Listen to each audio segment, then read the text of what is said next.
हरे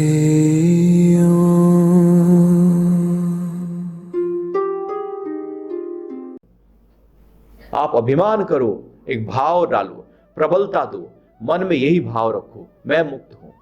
हर time यही भाव रखो, मैं मुक्त हूं, मैं मुक्त हूं। जब आप यही भाव रखोगे कि मैं मुक्त हूं, अब कोई और ख्याल आएंगे क्या? कोई और विचार आएंगे? कोई लाभ का भाव होगा, कोई हानि होगी, कोई सुख, कोई दुख, कोई राग और द्वेष होगा? जब हर समय मुक्त का भाव पक्का किया हुआ है, जब भाव ही लगातार तैर रहा है कि मैं मुक्त हूं, तो समझो कि आपने उस चक्र को तोड़ दिया है। उस चक्र को तभी तो तोड़ेंगे जब ऊंचा संकल्प होगा, नहीं तो वो चक्र कभी नहीं टूटेगा। इसलिए अष्टावक्र गीता कहती है कि बंधन का अभिमानी बंधन में है। जो इस चक्र का हिस्सा बना हुआ है वो बंधन में है और लगातार बंधन में ही रहता है। तो ध्यान की प्रक्रिया एक संकल्प की प्रक्रिया है, धारणा की प्रक्रिया है। इसलिए ध्यान से पहले धारणा की जाती है, अपने आप को समेटा जाता है, इकट्ठा किया जाता है। अपने इंद्रियों को, मन की बिखरी हुई ऊर्जा को, सब कुछ समेट लो। जैसे आपको किसी से पंजा लड़ाना हो तो क्या करते हो? ऐसी बस छोड़ देते हो क्या? पैर के अंगूठे तक की ताकत को आप खींचकर अपने हाथ तक ले आते हो, और जो जितनी ज्यादा ताकत ले आया सारी समेट कर, वो जीत गया। और जिसने ताकत समेटना ही नहीं समझा वो हार गया। तो सारी ताकत इकट्ठी करके एक जगह पर जब आप लेकर आते हो तो ताकत सारी एक जगह इकट्ठा हो जाती है। ऐसे ही मन की सारी बिखरी हुई ऊर्जाओं को, चित्त की बिखरी हुई ऊर्जाओं को, भाव की बिखरी हुई ऊर्जाओं को, इंद्रियों की बिखरी हुई ऊर्जाओं को, सबको इकट्ठा करके जब एक जगह पर लेकर आते हैं, लेकर आना मतलब केंद्र में अपने आप को टिका देते हैं, स्व में स्थित कर देते हैं, स्थित प्रज्ञ हो जाते हैं, स्वरूपावस्थान हो जाते हैं, सब कुछ समेट कर, तो समझो कि बस हम चक्र को तोड़ दिया है। इतना आसान तो नहीं है इस चक्र को तोड़ना, मेहनत तो चाहिए ना। पूरा सृष्टि जिस चक्र में घूम रही है और हम चाहें उस चक्र से बाहर निकल जाएं, पूरा ब्रह्मांड जिस चक्र का हिस्सा बना हुआ है और उस चक्र से आप बाहर निकलना चाहो तो आसान है क्या? भला धरती घूम रही हो, धरती भी उस चक्कर में ही चक्कर है, वो भी उससे बाहर नहीं निकल पा रही है। चंद्रमा, चांद, तारे सब कुछ उसी चक्र में घूम रहे हो।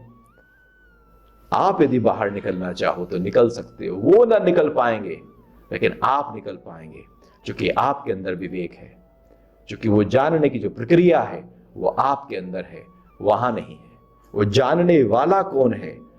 जैसे ही वो हम भाव पक्का करते हैं, हम उस चक्र से हट जाते हैं। और जितने भी महापुरुष हैं, महापुरुष का मतलब है महान पुरुष। पुरुष कहते हैं आत्मा को। महान आत्मा, एक ऐसी आत्मा जो उस चक्र से बाहर निकल चुकी है, उसको महापुरुष कहते हैं। जो काल चक्र से, इस समय चक्र से बाहर अपने आप को निकाल लाए, उसी को अवतार कहते हैं। और जो बहुत ही केंद्र तक पहुंचने की कोशिश करे, उसको देवता कहते हैं। और जो बहुत दूर परिधि में घूम रहा है, उसको दैत्य कहते हैं। और जो बीच में है, उसको मनुष्य कहते हैं। अब आप देख लो कि आप कहां हैं। जो केंद्र में आ गए वो मुक्त हो गए, जो केंद्र के नजदीक घूम रहे हैं वो देवता है, जो थोड़ा और दूर हो गए वो मनुष्य हैं, थोड़ा और दूर हो गए वो दैत्य हैं। जितना दूर जाते जाओगे उतना निम्नतम योनियां आती चली जाएंगी। जितनी भी योनियां हैं, जितना वो केंद्र से परिधि की तरफ जा रहे हैं और दूर जा रहे हैं, समझो कि वो निम्न योनियां हो रही हैं। तो भगवान गीता में कहते हैं, जो ये ज्ञान लेता है, जो इस केंद्र से परिधि में है, यहां पर है मनुष्य, यदि तो उसे नीचे की तरफ नहीं जाएगा, वो ऊपर की तरफ ही आएगा। जो इस ज्ञान को प्राप्त हो रहा है, आत्मज्ञान को, वो आत्मा की तरफ ही गति करेगा, वो अधोगति नहीं करेगा। और ऊर्ध गति का मतलब ही है केंद्र की तरफ जाने की प्रक्रिया। अधोगति का मतलब है जहां आपको उससे नीचे की तरफ आने की प्रक्रिया, अर्थात और परिधि के बाहर जाने की प्रक्रिया। क्योंकि जितना परिधि के बाहर जाओगे चक्र उतना बड़ा हो जाएगा। तो ध्यान इस चक्र को तोड़ने की प्रक्रिया है और ध्यान के लिए संकल्प की जरूरत होती है और इस संकल्प को मजबूती देना बहुत जरूरी है। और ये तब होगा जब निश्चयात्मिका बुद्धि पैदा होगी, नहीं तो हमारी बुद्धि संशयात्मिका है, उसमें संशय बहुत होते हैं। तो संशयात्मिका बुद्धि कभी भी ध्यान को प्राप्त नहीं होती।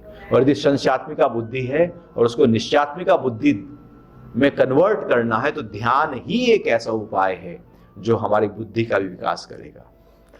तो ध्यान काल चक्र को, समय चक्र को तोड़ने की प्रक्रिया है, अपने आप को केंद्र में लाने की प्रक्रिया है। लेकिन जब हम ध्यान में बैठते हैं तो ध्यान से पहले हमें अपनी एनर्जी को चैनलाइज करने की जरूरत पड़ती है, क्योंकि हमारी अभी एनर्जी ऑटोमेटिक मोड पर गई हुई है। सब कुछ ऑटोमेटिक मोड पर है, इंद्रियां ऑटोमेटिक मोड पर है, मन ऑटोमेटिक मोड पर है, चित्त ऑटोमेटिक मोड पर है, अहंकार ऑटोमेटिक मोड पर है। जब जिसकी जरूरत होती है वो अपने आप एकदम काम करना शुरू कर देता है। एक ऐसा अंदर से फंक्शन है कि वो ऑटोमेटिक मोड पर प्रकृति ने उसको डाल दिया है। अब आपको सबको कंट्रोल करना है तो क्या करना पड़ेगा? बहुमत तो आपकी तरफ चाहिए, तभी तो बात बनेगी। अब बहुमत लाने के लिए आपको एनर्जी को चैनलाइज करना पड़ेगा। आपको उनकी जो एनर्जी कमजोर हो गई है, जो ऑटोमेटिक मोड पर, ऑटोमेटिक मोड का मतलब है वहां पर वो एनर्जी नहीं है, और मैनुअल मोड का मतलब है आपने कंट्रोल किया हुआ किसी चीज को, आपने कंट्रोल किया है, आपके कंट्रोल में है वो। तो आप कभी ऑटोमेटिक मोड पे कार डाल देते हो तो ऑटोमेटिक पर चल रही है, और आप अपने कंट्रोल में कार को रखे हुए तो आपके कंट्रोल में है। जब हम ध्यान करने वाले हैं तो सबसे पहले एनर्जी को चैनलाइज किया जाता है, और जैसे ही उस एनर्जी को चैनलाइज करेंगे, वो जो ऑटोमेटिक मोड पर सब सिस्टम पड़ा हुआ है उसको हम एनर्जी देना शुरू करेंगे, अर्थात अपने कंट्रोल में लाना शुरू करेंगे, अर्थात अब बहुमत हमारी तरफ आ जाएगा। इसके लिए पतंजलि कहते हैं अष्टांग योग की साधना। जो सब कुछ ऑटोमेटिक मोड पर चला गया है उसको कंट्रोल करने की प्रक्रिया अष्टांग योग की साधना है। इसलिए ध्यान बाद में है और समाधि बाद में है। अभी हम क्या करते हैं? सबसे पहले समाधि से शुरू करते हैं। हमारा सब कुछ उल्टा है। हम चाहें कि हम बस ध्यान में हम ऐसे परफेक्ट हो जाएं, बैठते ध्यान सिद्ध हो जाए। पतंजलि कहते हैं यम की तो आपने पालन किया नहीं और लगे ध्यान को सिद्ध करने में। नियम का तो पता ही नहीं है, लगे ध्यान को सिद्ध करने में। शरीर की लचीलेपन को, उसकी मजबूती को तो बढ़ाया ही नहीं आसन के माध्यम से, लगे ध्यान को सिद्ध करने। प्राणायाम से वो सारे पांचों और 5 उपप्राण और 5 प्रमुख प्राण, 10 के 10 प्राणों को ताकत दी ही नहीं। प्रत्याहार से इंद्रियों को तो समेटा नहीं, धारणा से संकल्प भाव को तो पक्का किया नहीं, और हम कहते हैं हमारा ध्यान नहीं लगता। लगेगा?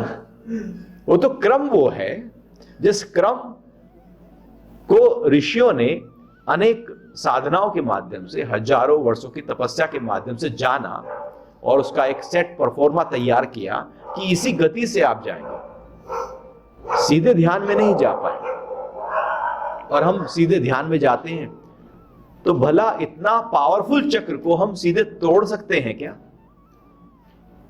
तो उस पावरफुल चक्र को तोड़ने के लिए कुछ ना कुछ तो टेक्निक का इस्तेमाल ऋषियों ने किया होगा ना।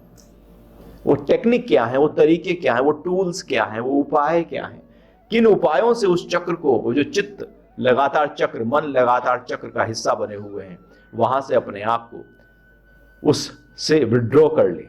तो उसके लिए अष्टांग योग की प्रक्रिया बताई है। और जितना जितना हम अपने आप को इन उपायों में, अष्टांग में, यम, नियम, आसन, प्राणायाम, प्रत्याहार, धारणा, ध्यान और समाधि में अपने आप को रत करते चले जाते हैं, उतना केंद्र की तरफ आते चले जाते हैं। समाधि का मतलब है समाधि। कहां उपस्थित होना है? समभाव में। और सम क्या है? जो मैं हूं, अर्थात परिधि से केंद्र में आ गए, उसी को समाधि कहते हैं। अपने को समेटने की प्रक्रिया को समाधि कहते हैं। तो पहले तो ये देखो कि बिखरे कहां हो। तो पतंजलि ने कहा यम को पकड़ लो, सबसे ज्यादा हम वहीं बिखरे होते हैं। यम के माध्यम से हम अपने आप को समेटना शुरू करते हैं। और धीरे धीरे धीरे धीरे समेटते चले जाते हैं और एनर्जी को इकट्ठा करते चले जाते हैं, इकट्ठा करते चले जाते हैं। और बिल्कुल जब एनर्जी इकट्ठी हो जाती है उसको केंद्र में स्वाहा कर देते हैं। वही यज्ञ है। अहिंसा, सत्य, अस्तेय, ब्रह्मचर्य, अपरिग्रह। 5 यम कौन से हैं? उनकी गहराई क्या है, लंबाई क्या है, मोटाई क्या है? क्योंकि हम हर चीज नापते हैं ना, हमारा गणित तो हर समय खड़ा है, तो प्रकृति का भी गणित है, उसने भी चक्र में अपने सबको फंसा रखा है। तो अपने आप को हमें केंद्र में लाना है, और केंद्र में लाने के लिए अध्यात्म एक तरीका है। और यदि केंद्र में नहीं आए तो वही सुख है, दुख है, वही झंझट है, वही उलझने हैं, वही समस्या है। जो पहले थी वही आज खड़ी है, जो आज खड़ी है कल भी वही खड़ी रहेगी, और वही खड़ी रहने वाले कुछ उसमें से ठीक ठाक हो जाती है चीजें, कुछ ठीक ठाक हो जाएंगे। अच्छा, यदि चक्र होता, चक्र ना होता तो आप साथ लेके जाते ना। अभी यही होता है ना, आप जीवन भर कमाओ, एक झटके में किसी की डेथ, और फिर जन्म, और फिर क्या, फिर कमाओ। एक झटके में डेथ और फिर कमाओ, इकट्ठा करो सब कुछ, घर बनाओ EMI से, इससे उससे, और फिर एक झटके में डेथ, और फिर से नया घर बनाओ, सबको इकट्ठा करो, परिवार बनाओ, बसों में धक्के खाओ, ट्रेन में धक्के खाओ, एक झटके में डेथ, और फिर वही सिलसिला शुरू, वो करते जाओ। कभी राजा बने थे, कभी भिखारी बने थे, कभी रोगी बने थे, कभी भोगी बने थे, कभी योगी बने थे, बस एक झटके में डेथ और फिर से सिलसिला शुरू। चक्री तो है। हमें लगता है हमने कुछ कर लिया, कुछ खास होता नहीं है यदि उस नजरिए से देखो तो। वो एक झटके में सब स्वाहा। क्योंकि जो आज इकट्ठा किया है ऐसा थोड़ी है कि वो अगले जन्म में आपको सब कुछ मिल जाएगा। अच्छा, मिल जाएगा तो स्वीकार होगा।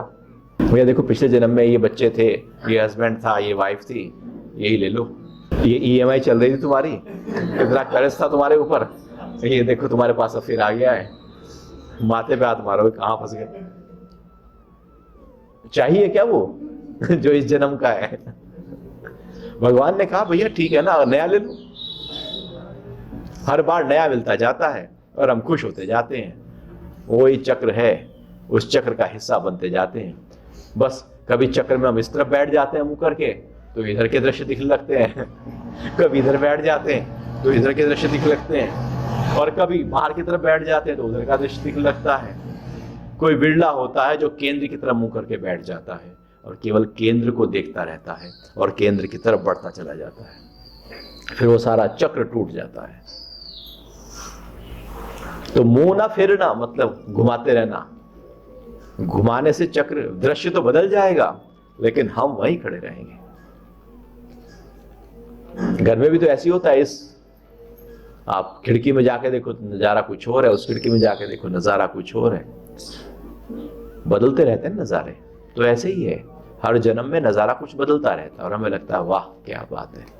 गुरुजी, जीवन का दूसरा नाम गति है जैसे आपने बताया, और प्रकृति भी गतिशील है, और जब हम केंद्र में आते हैं तो क्या केंद्र में गति नहीं है? तो फिर केंद्र में जीवन भी नहीं है। कौन से जीवन की बात कर रहे हो? वो जीवन जो मरने वाला है वो केंद्र में नहीं है। वहां वो जीवन है जो अमर है, जो शाश्वत है, जो नित्य है, जो अजन्मा है, जो सनातन है, जो पुरातन है, जो एक जैसा है, जिसमें रत्ती भर भी बदलाव नहीं आता, लगातार एक जैसा, जहां पर स्थिति बनी रहे, भाव बना रहे, वही आत्मा है। और वहां का जो जीवन है वो वैसा जीवन नहीं, ये वाला जीवन नहीं, वो कुछ और जीवन है। जैसे गांव का एक जीवन है, शहर का अपना एक जीवन है। गांव वाले कहेंगे शहर में क्या जीवन है, नहीं कहते जब गांव में जाते हो। और फिर यहाँ आपको लगता है बहुत अच्छा जीवन है, फिर आप कहीं विदेश में ऐसी जगह जाओ जहाँ पोल्यूशन बिल्कुल नहीं, बिल्कुल साफ सुथरा है, वहाँ एक अपना जीवन है। फिर एक पहाड़ पे जाओ, वहाँ एक अपना जीवन है। हर जगह जीवन है, लेकिन यहाँ जो आत्मा का जीवन है वो ऐसा जीवन है जिसके साथ मृत्यु जुड़ी हुई नहीं है, बाकी जीवन के साथ मौत जुड़ी है, क्योंकि वो जीवन शाश्वत है, निरंतर है। तो फिर तो वो जीवन ही नहीं है ना, क्योंकि जीवन होगा तो मृत्यु भी होगी। वो सुख है लेकिन अक्षय सुख है, जीवन है लेकिन निरंतर रहने वाला जीवन है। हम उसको वो जीवन नहीं कहेंगे जिस जीवन को हम अभी कह रहे हैं, क्योंकि उस जीवन का अनुभव हमें तभी होगा जब वहां पर खड़े होंगे। अभी तो यहां से दूर से देखकर कयास लगा रहे हैं कि वहां ऐसा होगा वैसा होगा। वो भी नहीं लगा सकते। नहीं लगा लो, नहीं वो कयास ही होंगे। सारी जो कल्पनाएं होती हैं वो सही थोड़ी होती हैं, वो कयास ही होंगे बस। सारे शास्त्र कयास ही तो लगा रहे हैं वहां कुछ ऐसा होगा। सारे शास्त्र, जैसे ही वो शब्द आया उस केंद्र से हम उठ के परिधि में आ गए। शब्द क्या है? आत्मा में शब्द थोड़ी होते हैं, तो हम परिधि में आ गए। नहीं, केंद्र की तरफ जाने के वो तरीके बता रहे हैं, लेकिन वो केंद्र में नहीं है। तो वहां जीवन है लेकिन निरंतर बहने वाला जीवन है। ऐसा जीवन है जैसे सूर्य में ना दिन होती है ना रात होती है, एक जैसा भाव बना रहता है। तो क्या जीवन नहीं है वहां? कौन सा जीवन है? वो देखने वाला, समझने वाला है कि आनंद, सत्य, चित्त और आनंद वाला जीवन है। वो जन्म मरण वाला जीवन नहीं है, वो राग द्वेष वाला, प्रॉफिट लॉस वाला जीवन नहीं है जिसको हमने इसको जीवन कहा है। वो जीवन वो है कि अपने अंतरतम्य में लगातार उस आनंद को अनुभव कर रहा हूं और बाहर सब कुछ हो रहा है, बस वो हो रहा है, उसमें मेरा रस नहीं है। मैं बेस्ट कर रहा हूं, जो बेहतर से बेहतर हो सकता है, जो काम मुझे मिला है उसमें जो बेस्ट कर सकता हूं वो मैं कर रहा हूं, लेकिन लाभ हो हानि हो उससे मेरा कोई सरोकार नहीं है। तो वो जो केंद्र है हम केवल केंद्र में भी नहीं रह सकते, और केवल इस जीवन में रहेंगे तो कुछ नहीं है हाथ में। हमें केंद्र के साथ जुड़ के इस जीवन में रहना है। आप जब केंद्र को पकड़ोगे, केंद्र में रहोगे, ये जीवन शरीर तो है, तो शरीर को कैसे चलाना है ये आपको क्लैरिटी आ गई। ऐसे समझो कि अब चलाने वाला जो है, रथ को चलाने वाला कृष्ण है और अर्जुन पीछे बैठ गया है। अभी हमारा अर्जुन रथ को चला रहा है और कृष्ण पीछे बैठे हुए हैं, तो रथ कैसा चलेगा? आपको आपका रथ आपकी कॉन्शियसनेस चलाए या आपका मन चलाए? आपका जीवन कौन चलाए? चेतना चलाए या मन चलाए? तो जब आप केंद्र में आ गए तो जीवन को चलाने वाला कृष्ण हो गया, चेतना हो गई, कॉन्शियसनेस हो गई। और यदि नहीं आए तो मन में जो ख्याल है उससे हमारा जीवन चल रहा है। तो जब आप केंद्र में आते हो तो जीवन तो बहुत अच्छी तरह से, रथ बेहतर चलेगा या कुछ खराब चलेगा? बताओ। गड्ढों में रहेगा वो? टूटे फूटेगा नहीं, क्योंकि वो चलाने वाला ही वहां पर केंद्र में बैठा हुआ जो चेतन तत्व है, जो आत्म तत्व है, जो महापुरुष है, जो विशेष पुरुष है, आपने उसको सौंप दिया तो गाड़ी बेहतर चलेगी।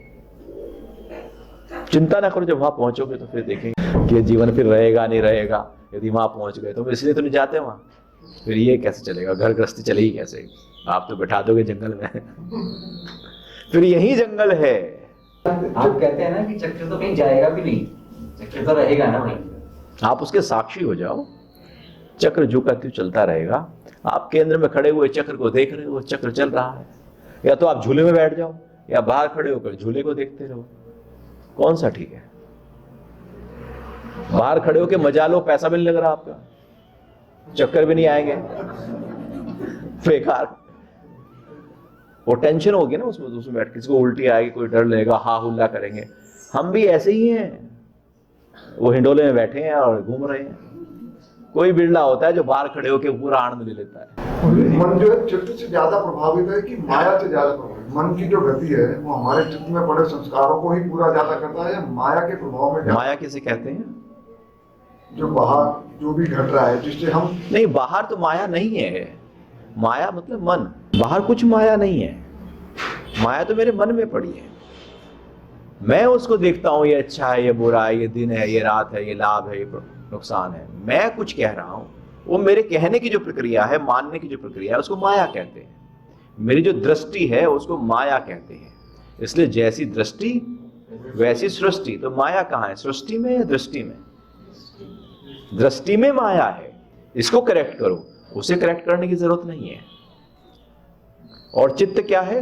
वो जो मन में माया पड़ी है, उसे जो कर्म बनाते हैं, कर्म के फल चित्त में इकट्ठा हो जाते हैं और फिर लौट के वो आते हैं, फिर वो माया मन में आएंगे। तो ऐसे चलता रहेगा सिलसिला।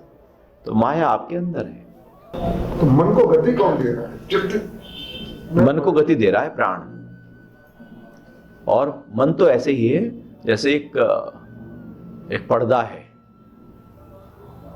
और उसमें फिल्म कहां से आ रही है? प्रोजेक्टर से। और हम किसको देखते हैं? पर्दे को। प्रोजेक्टर का तो पता ही नहीं है कहां है। तो प्रोजेक्टर चित्त है हमारा, या फिर बाहर के दृश्य हैं, बाहर के ख्याल हैं। इसने ऐसे किया तो मैं भी ऐसे करूंगा, उसने बच्चे में शादी में इतने पैसे लगाए तो मैं भी लगाऊंगा, ऐसी कुछ है ना। तो या तो बाहर से कुछ आया या पीछे से कुछ आया, वो मन पे आके नाचने लगा। और हमने किसी को कहा ये बहुत अच्छा है, ये अच्छा नहीं है। यदि आप उसको तवज्जो ना दो, यदि पिक्चर लगी हो हॉल में और वहां कोई देखने वाला ही ना हो, पिक्चर उतरेगी या नहीं उतरेगी? और ये देखने वालों की भीड़ हो तो चलती रहेगी। तो ऐसे ही मन पे जो ख्याल आते हैं और आप कहते हो ये अच्छा है, ये अच्छा नहीं है, इसके बारे में सोचूंगा, ज्यादा सोचूंगा, तो पिक्चर लंबी चलेगी या नहीं चलेगी? हिट कौन करता है उस पिक्चर को? हम ही तो कर देते हैं हिट उस पिक्चर को। उस ख्याल को इकट्ठा कर लिया, रोक लिया, ठहरा दिया और उसी के बारे में चिंतन करने लगे तो हमने हिट कर दिया उस ख्याल को। या तो ख्याल आपको डिप्रेशन की तरफ ले जाएगा, या वो ख्याल कल्पनाओं की तरफ ले जाएगा, या दुख की तरफ ले जाएगा। हिट हमने ही किया है। ना देखो, उतर जाएगी पिक्चर। चित्त का कोई उसमें प्रभाव नहीं रहेगा। नहीं रहेगा। फिर मन चित्त से आएगा, मन पे आएगा। कोई ख्याल कर्म का फल पूरा हुआ, मन पे आया, डिसॉल्व हुआ, ऐसे वो आते जाएंगे, अपना डिसॉल्व करते जाएंगे। चित्त की सफाई हो गई, आपने कोई तवज्जो नहीं दी। हमारे अंदर सब कुछ है। यदि 10 जन्म पहले आप क्या थे, वो भी चित्त में आज भी इकट्ठा है। वो जाएगा कहीं नहीं, सूक्ष्म रूप में पड़ा है वो रहेगा। उन चक्र को सारे जितने भी, इसको स्मृति स्मरण कहते हैं, जाति स्मरण कहते हैं। तो जाति स्मरण स्मृति के माध्यम से हमारी जितनी, पतंजलि ने इसको स्मृति कहा है, जितना भी इस जन्म की सारी स्मृतियां आपके अंदर इकट्ठा हैं, पूर्व जन्म के सब कुछ आपके अंदर इकट्ठा है। तो ये जो जाति स्मरण है, जैसे आप ध्यान की गहराइयों में उतरने लगते हैं और उनके भी साक्षी होते चले जाते हैं, वो डिसॉल्व होते चले जाते हैं। जब जब जिस जिस जाति के आप साक्षी होते चले जाते हो, जिस कर्म के साक्षी होते चले जाते हो, वो उसी समय डिसॉल्व होते चले जाते हैं। क्योंकि सांख्य कहता है, जब प्रकृति को यह पता लगता है कि पुरुष ने मुझे देख लिया है, तब प्रकृति उसका साथ छोड़ देती है। केवल देखना ही काफी है। जब बच्चों को पता लग जाता है कि टीचर मुझे देख रहा है, तो उसके सारे हुड़दंग जो है क्लास में, वो सब खत्म हो जाते हैं। तो ध्यान में हम पुरुष तत्व को पाते हैं और चित्त में पड़े हुए सारे स्मरण को, सारी स्मृतियों को साक्षी होकर देखते रहते हैं। वो उभरते रहते हैं, उनको स्वाहा करते रहते हैं, उभरते रहते हैं। वो अंदर एक यज्ञ शुरू हो जाता है और उसमें सारे जो स्मृतियां हैं उनका स्वाहा, उनकी आहुति दे दी जाती है। और एक समय ऐसा आता है, सब कुछ साफ हो जाता है। अब केवल हम शुद्ध बुद्ध चैतन्य आत्मस्वरूप रहते हैं।